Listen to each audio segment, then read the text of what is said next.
প্রতিনিয়ত জীবনযুদ্ধের লড়াই করে যাচ্ছেন বলিউড অভিনেতা হিনা খান।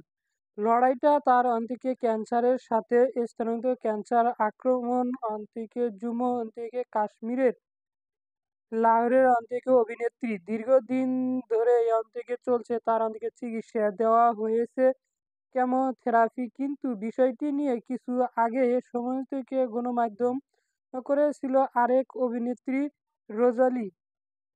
মন্তব্য করেছিলেন আরেক অভিনেত্রী রঞ্জলি খান। অন্যদিকে তিনি নিজের অন্যদিকে ক্যান্সারে আক্রান্ত হয়েছিলেন। তিনি বলেছিলেন, ক্যান্সার আক্রমণ হওয়ার ভাব করেছেন হিনা খান।